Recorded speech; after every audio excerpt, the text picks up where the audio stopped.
नाही म्हणून ज्ञानेश्वर माऊलीने ते भावार्थ दीपिका म्हणजे ज्ञानेश्वरीमध्ये ते रूपांतर केले आणि 8032 ओव्या लिहिल्या. 500 श्लोकावरती 8032 ओव्या लिहिल्या. ग्रंथाचं नाव भावार्थ दीपिका. त्याला ज्ञानेश्वरांनी लिहिली म्हणून आपण ज्ञानेश्वरी म्हणतो, पण ज्ञानेश्वरांनी लिहिलेच नाही. ज्ञानेश्वरांनी फक्त सांगितलं. लिहिणारा माणूस दुसराच होता. त्याच्यातली एक जरी आपण ओवी आपण आचरणात आणली, रामदेवांचा भंग आहे की नाही, एक तरी ओवी अनुभवावी, एक तरी आचरणात आणली, त्याच्यावर विचार केला तर जीवनातील जे काय खरं सत्य आहे निश्चितच प्रगट होईल.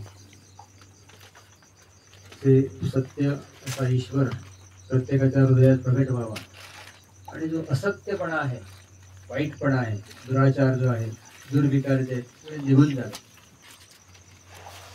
6 विकार आहेत की नाही, षड विकार, तसे 6 गुण पण आहेत. एक एक आल्यानंतर एक एक निघून जातो. एक गुण चांगला आला तर एक विकार निघून जातो. मोह निघून जातो, अविवेक निघून जातो, क्रोध निघून जातो, सगळे निघून जातो. जेव्हा सतसत विवेक बुद्धी जागृत होते, आणि बुद्धी हे कोण आहे, ऑलरेडी मी सांगितले आणि वारंवार मी सांगतो, बुद्धी या गाडीचा ड्रायव्हर आहे. देवाईला ह्याला जर रथ मानले, याला गाडी जर मानलेले आहेच. आत्मानं रथनम विद्धी शरीरम रथमेव तू बुद्धिं तु सारथिं विद्धी मनः प्रग्रहमेव च. कठोपनिषदातील हा श्लोक आहे. त्याच्यात या देहाला रथाची उपमा दिलेली आहे आणि या रथाला बुद्धी नावाचा सारथी म्हणजे ड्रायव्हर बसलेला आहे रथावर. जीव ह्या रथाचा मालक स्वात बसलेला रथात. ड्रायव्हर पुढे असतो की नाही, मालक मागच्या सीटवर. मालक कधीच पुढे बसत नाही. खरा मालक आहे तो मागच्या सीटवर असतो कारमध्ये. तो आपल्या बरोबर कोणालाच घेत नाही. कोण भेटला वाटेत मित्र तो पुढे बसवून सांगतो आपल्या जवळ मालकच आहे तो, असू दे. पण बुद्धी नावाचा जो सारथी आहे त्याच्या हातात जे स्टेअरिंग आहे गाडीचं किंवा लगाम जे आहे त्या घोड्यांचे, ते मनरूपी लगाम आहे. आणि घोडे कोण आहेत, तर इंद्रिय रूपी घोडे आहेत. किती इंद्रिय आहेत या देहाला? 10 इंद्रिय.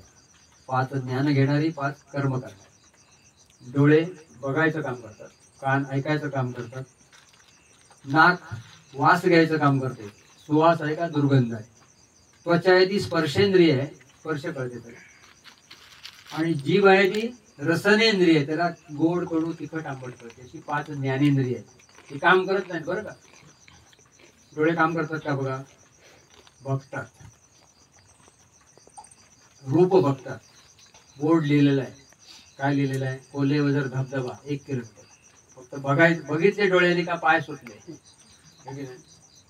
की पाय त्या दिशेने निघाले. सावंतांनी हे केलेलं आहे, एक बोर्ड लिहा म्हणून सांगितलेलं आहे मागेच, धबधबा इकडे आहे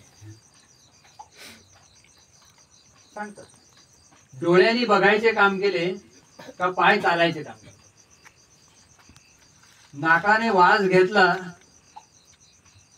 कुठल्याही उदबत्ती दुकानदाराची असते, आपण नाकाला लावून बघतो वास आहे काय, ते लगेच हातात खिशात हात गेला, पैसे काढून घेतले, हात काम करतो. हात हे कर्मेंद्रिय आहे, पाय हे कर्मेंद्रिय आहे. शिष्ण आणि गुद म्हणजे मलमूत्र विसर्जन करणारी 2 इंद्रिय आहेत, ही कर्मेंद्रिय आहेत. पण जीभ नावाचे जे एक इंद्रिय आहे त्याला 2 काम आहेत. एक चव घ्यायचे, दुसरे काय बोलायचे. एकाच वेळेला 2 कामं असलेले एकमेव इंद्रिय आहे. एक रसनेंद्रिय म्हणजे चव घेणारे. समजा डाळ बनवलेली आहे किंवा कोकम कढी बनवलेली आहे, त्याच्यात हात बुडवून ठेवा, कळते काय बोलूया, गोड आहे का आंबट आहे का, कशी झाली आहे, तिखट आहे, कळते का. जिभेवर एक थेंब ठेवा, लगेच कळते. सायंटिफिक दृष्ट्या सर सांगतील जीभ म्हणजे त्वचा आणि हात म्हणजे सुद्धा त्वचा आहे की नाही. दोघांचं पण थोडी थोडी स्किन काढून बायोप्सी केला तर कुठलाही शास्त्रज्ञ असं म्हणणार नाही की जिभेची त्वचा वेगळी आहे आणि हाताची त्वचा वेगळी. एकच आहे, पण हात बुडून ठेवा बुया कुठले पदार्थात सांगू शकत नाही. काम दिलेलं आहे वेगवेगळं.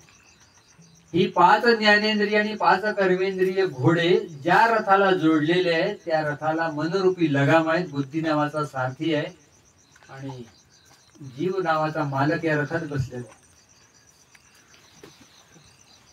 आता बुद्धी नावाच्या सारथ्याने म्हणजे ड्रायव्हराने एक थोडी 200 मिली जर टाकली आणि बसला, ड्रायव्हराने 200 मिली टाकली, वाटेत दुकान होते वळणावरती कॅरेडीच्या, जरा विसावू या वळणावर, जरा विसावतो, गाडी लावतो, कुठे लावतो गाडी याला त्याचे भान नसते. बऱ्याचशा वेळेला वळणावर वाट नको त्या ठिकाणीच गाड्या लावलेल्या असतात ना, गाड्या चालवणार आहेत त्यांना माहिती. 200 मिली टाकतो.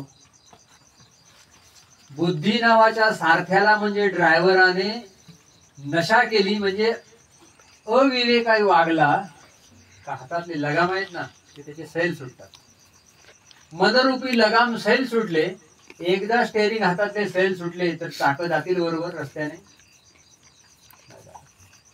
घोडे असतात ना ते जरा अशी मान करून बघतात, सैल आहेत लगाम का ओढून धरलेले आहे, सैल आहे त्याला कळले का ते बेभान उधळतात, इंद्रिय बेभान उधळतात, रथ खड्ड्यात पडतो. ड्रायव्हरने केलेली चूक, पण भोगतो कोण? जीव. आतले असलेला जीव खड्ड्यात पडतो रथासहित, कुठलीही चूक न केली असताना. हे सगळे आपल्या देहाच्या बाबतीत, आपल्या रोजच्या जीवन व्यवहारात या सगळ्या गोष्टी घडत. म्हणून बुद्धी चांगली पाहिजे.